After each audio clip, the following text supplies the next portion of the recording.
ఓం నమో నారాయణాయ అండి. మన వెంకటేశ్వర వైభవం చరణామృతం గురించి, ఆ స్వామివారి పాదాల గురించి, ఆ వెంకటేశ్వర స్వామి యొక్క పాదాల గురించి తెలుసుకుంటున్నాం కదా. ఆ పాదాలు ఎంత అందమైన పాదాలు, ఎంత మధురమైన పాదాలు, ఆ దివ్య పాదాల గురించి తెలుసుకుంటున్నాం. రామాచారి దంపతులు తిరుమల కొండలు ఎక్కుతూ ఒక్కొక్క కొండ మీద ఆ సప్త ఋషులలో ముగ్గురు ఋషులను కలుసుకున్నారు. ఆ తర్వాత ఇప్పుడు 3వ కొండ పూర్తి చేసి 4వ కొండ మీదకి అడుగుపెట్టారన్నమాట. ఆ తిరుమల ప్రకృతి అందాలు తనివి తీరా ఆస్వాదిస్తూ రామాచారి దంపతులతో సహా భక్తులందరూ 3వ కొండ పూర్తి చేసుకొని 4వ కొండపైకి కాలు పెట్టారు. కొంత దూరం నడిచిన తరువాత ప్రకృతి అంతా ఒక్కసారి ఎంతో చల్లగా మరింత అందంగా కనిపించింది. చల్లని పిల్లగాలులు అద్భుతంగా వీచసాగాయి. భక్తులందరూ ఎంతో ఆనందపడుతుండగా ఒక్కసారిగా ఎదురుగా ఆకాశంలో దిక్కులు పిక్కటిల్లేటువంటి శబ్దంతో ఒక మెరుపు మెరిసింది. ఆ కాంతికి భక్తులందరూ ఒక్కసారి కనులు మూసుకున్నారు. కనులు తెరిచి ఆకాశం వైపు చూసిన భక్తులు ఆనందానికి అంతులేదు. అక్కడ ఆకాశంలో శ్రీమన్నారాయణుల వారి దివ్య పాదాలు అద్భుత తేజస్సుతో ప్రకాశిస్తూ క్షణకాలం దర్శనమిచ్చాయి. ఆ అద్భుత దృశ్యానికి భక్తులందరూ ఎంతో సంతోషపడ్డారు. ఆహా, ఇదంతా మా పూర్వజన్మ పుణ్యఫలం తప్ప మరొకటి కాదు. శ్రీమన్నారాయణుల వారి దివ్య పాద దర్శనం చేత మా జన్మ తరించింది అని తలచారు. ఇంతలో వెనుక నుండి ఒక భక్తుల బృందం వచ్చి వారిని కలిసింది. వారందరికీ రామాచారి బృందం వారు ఆకాశంలో శ్రీమన్నారాయణుల వారి దివ్యపాద దర్శనం గురించి చెప్పారు. అయ్యో, ఒక్క క్షణం ముందు వచ్చి ఉంటే తాము కూడా అంతటి అద్భుత దృశ్యం చూసేవారం కదా అని అనుకున్నారు. ఇంతలో ఒక వృద్ధ భక్తుడు అడవిలో నుంచి ఇటుగా వచ్చి వీరి కోలాహలం చూసి వీరి వద్ద కాసేపు ఆగి విశేషమేమిటని అడిగారు. అప్పుడు వారందరూ తమకు ఆకాశంలో అద్భుతంగా శ్రీమన్నారాయణుల వారి దివ్య పాద దర్శనం జరిగిందని చెప్పారు. అప్పుడు ఆ వృద్ధ భక్తుడు వారితో ఇలా అన్నారు: నాయనలారా, శ్రీనివాసుని ప్రియ భక్తులారా, మీరందరూ ఎంతో పుణ్యాత్ములు. అందువలననే ఆ స్వామి చరణాల దివ్య దర్శన భాగ్యం కలిగింది. అందున తిరుమల కొండపై కలిగింది అని అన్నారు. అప్పుడు భక్తులు, స్వామి మీరెవ్వరో మహానుభావుల వలె ఉన్నారు. ఈ విధంగా స్వామివారి దివ్య పాద దర్శనం ఇలా జరగడం ఇంతకు మునుపు ఎప్పుడైనా చూశారా అని అడిగారు. అప్పుడు వృద్ధ భక్తుడు వారితో ఇలా అన్నారు: ఇది చాలా విశేషమైనది. మీతో రామాచారి అనే గొప్ప భక్తుడు ఉన్నాడు. అతని వలననే మీ అందరికీ కూడా స్వామివారి దివ్య పాద దర్శన భాగ్యం కలిగింది అని అన్నారు. ఆ మాటలు విన్న రామాచారి ఆ సాధువుకు నమస్కరించి, స్వామి, నేనే రామాచారిని. నేను ఈ జన్మలో ఏ పుణ్యకార్యం చేయలేదు, యజ్ఞాలు యాగాలు చేయలేదు. అయినా ఆ స్వామి నన్ను ఇంతగా ఇలా కరుణించాడు అని అడిగాడు. అప్పుడు ఆ సాధువు ఇలా చెప్పసాగారు: నాయన, ఇక్కడ నీకొక రహస్యం చెప్తాను, విను. మీరందరూ కూడా సావధానంగా వినండి. ఈ రామాచారి కిందటి జన్మ పుణ్యఫలంగా ఈరోజు మీ అందరికీ శ్రీమన్నారాయణుల వారి దివ్య పాద దర్శన భాగ్యం కలిగింది అని అన్నాడు. అప్పుడు రామాచారితో సహా భక్తులందరూ ఆ సాధువుకు నమస్కరించి, రామాచారికి అంత పుణ్యఫలం ఎలా వచ్చింది అని అన్నారు.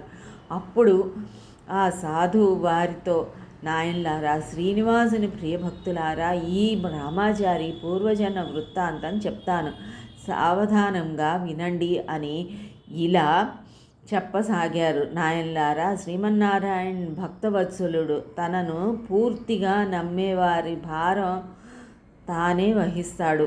వారికి సర్వ సౌభాగ్యాలు సమకూరుస్తారు. ఎటువంటి ఆపద వారికి దరి చేరనీయడు.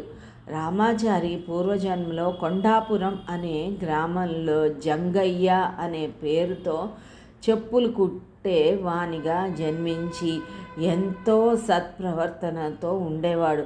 ఎవరిని ఇబ్బంది పెట్టకుండా, ఎంత చెప్పినా ఏమీ అనకుండా తీసుకునేవాడు. రోజు ఈ విధంగా చెప్పులు కుట్టగా వచ్చిన ధనంతో సంసారం సాగిస్తూ ఉండేవాడు.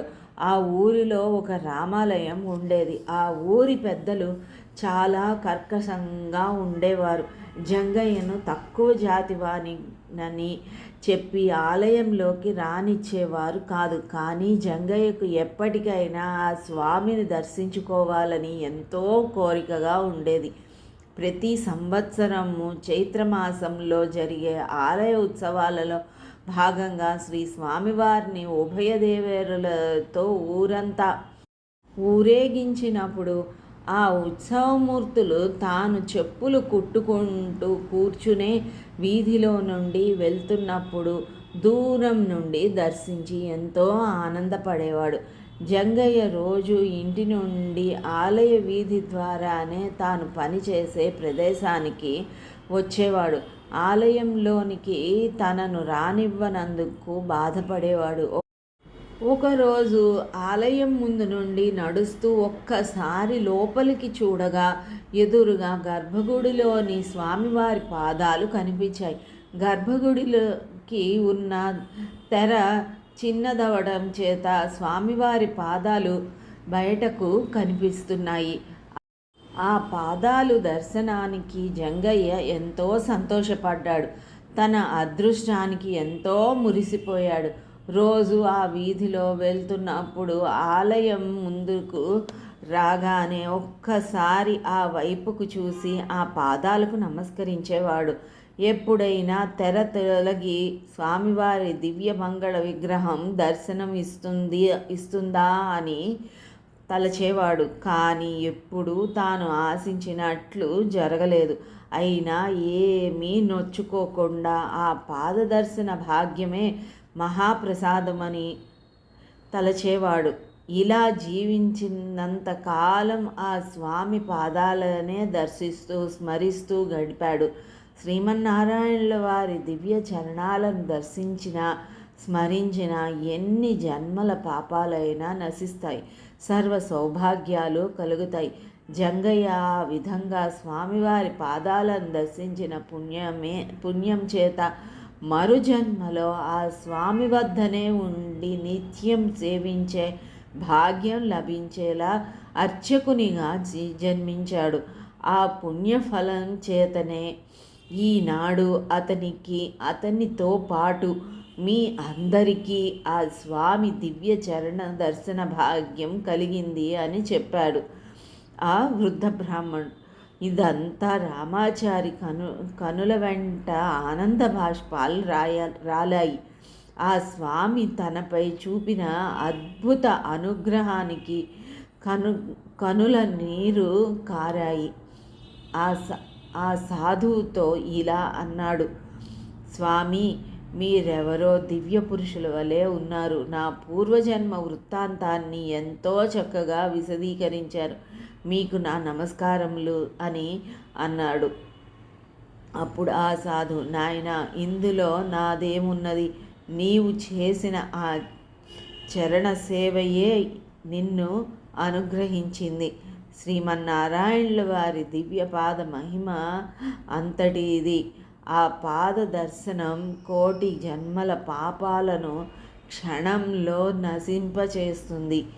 ఎంతటి కష్టంలో ఉన్న వారైనా ఒక్కసారి ఆ శ్రీమన్నారాయణుల వారి దివ్య పాదాలను మనస్సులో స్మరిస్తే చాలు, క్షణంలో ఆ కష్టం మాయమవుతుంది.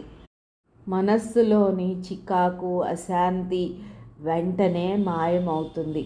రోజు స్వామి పాదాలను స్మరించే వారికి ఉత్తమ గతులు లభిస్తాయి. ఏ శ్లోకాలు చదవటం రానవసరం లేదు, చింతించనవసరం లేదు, రాలేదు అని చింతించనవసరం లేదు. కేవలం ఆ పాదాలను ఒక్కసారి స్మరించినంత మాత్రము చేతనే ఎంతో పుణ్యఫలం లభిస్తుంది. ఆ శ్రీనివాసుని పాదసేవ ఎంతటి మహాపుణ్యాన్నిస్తుందో తెలియపరిచే రామనాథం అనే శిల్పి కథ చెప్తాను వినండి అంటూ ఇలా చెప్పసాగారు. ఆ శిల్పి కథ ఏమిటో, ఆ విశేషాలేమిటో మనం వచ్చే భాగంలో చూద్దాం. ఓం నమో నారాయణాయ.